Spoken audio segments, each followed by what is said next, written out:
जसपुर कृषि उत्पादन मंडी समिति परिसर में एक किसान गोष्ठी का आयोजन किया गया, जिसमें पंतनगर कृषि विश्वविद्यालय से वैज्ञानिक भी पहुंचे थे।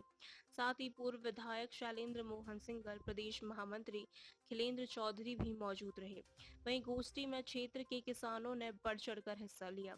किसान गोष्ठी में ग्रीष्मकालीन फसल को लेकर, मक्के की खेती को लेकर भी जानकारी दी गई और मक्के की खेती को बढ़ावा देने की बात कही गई।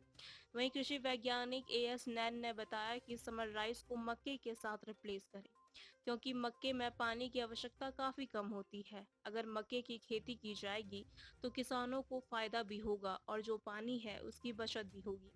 आज के दौर में मक्का कम समय में ज्यादा उत्पादन देती है और राइस से अधिक फायदा देती है। इसीलिए ये जिम्मेदारी बन जाती है कि किसानों को नई तकनीकी से अवगत कराया जाए।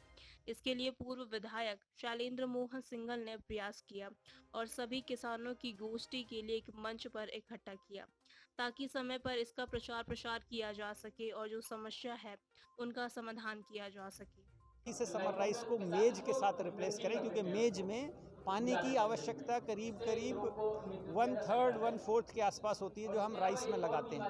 तो अगर हम मक्का उगाएंगे तो हमारे किसानों को फ़ायदा भी होगा और हमारा जो पारिस्थितिकी है, या हम उसको कहते हैं कि हमारा जो वाटर टेबल है, वाटर है, वो भी बचा रहेगा। और आज की तारीख में इस तरह की वैरायटी आ गई हैं जो कम ड्यूरेशन, मक्का की मैं बात कर रहा हूँ, जो कम ड्यूरेशन में अधिक उत्पादन देती हैं और वो जो राइस के बराबर या उससे भी ज़्यादा किसान को फ़ायदा देती है। तो अब जब अगर किसान को फ़ायदा देने वाली कुछ ऐसी अल्टरनेट टेक्निक अवेलेबल हैं, अब ये हमारी रिस्पॉन्सिबिलिटी बन जाती है कि हम किसानों को नई विधियों से, नई तकनीकों से अवगत कराएं।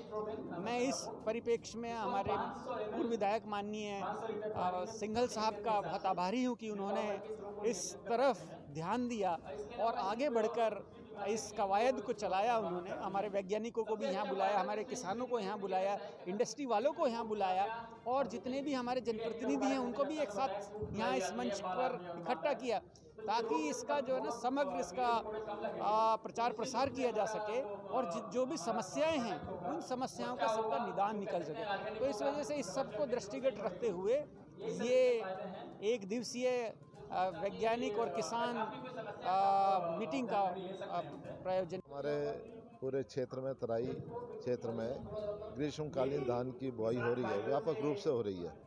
उससे पर्यावरण को बहुत नुकसान हो रहा है और अंडर वाटर जो पानी है वो लगातार उसका स्तर घटता जा रहा है और इससे यहाँ क्षेत्र में कीट भी बढ़ते जा रहे हैं। तो उसको रोकने के लिए सबसे अच्छी जो फसल वैज्ञानिकों ने बताई है, आर्थिक दृष्टि से भी और उगाने की दृष्टि से, वो मक्का देखा गया। तो मक्का जो है उसको प्रमोट करने के लिए आज ये गोष्ठी है, जिसमें पंतनगर के हमारे वैज्ञानिक आए हैं, कृषक भाई आए हैं और हमारी कोशिश ये है कि कुछ हमारे क्षेत्र के किसान इसको एक्सेप्ट करें। इस बार जब मटर, आलू और गन्ने के बाद, लाही के बाद इसको बोएं और उसको देखेंगे तो फिर और कृषक भी उससे उत्साहित होंगे।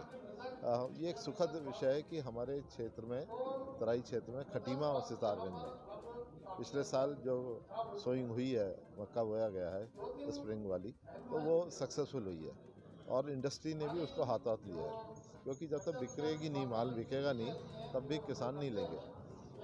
मोदी सरकार ने जो ग्रेन बेस्ड डिस्टिलरी यानी अनाज से इथेनॉल बनाने का प्रोजेक्ट चालू किया है, वो ले रहे हैं। तो उससे इस तरह की इंडस्ट्रीज़ को बहुत ज़्यादा ग्रेन्स की ज़रूरत है और मक्का जो है इथेनॉल बनाने के लिए बहुत उपयुक्त फसल है।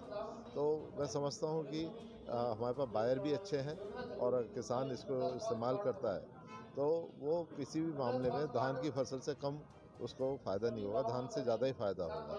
तो इसके लिए हम प्रयास कर रहे हैं जिससे हमारा पर्यावरण भी बचे और किसानों को कोई नुकसान भी ना हो। जसपुर से दैनिक भास्कर संवाददाता प्रदीप श्रीवास्तव की रिपोर्ट।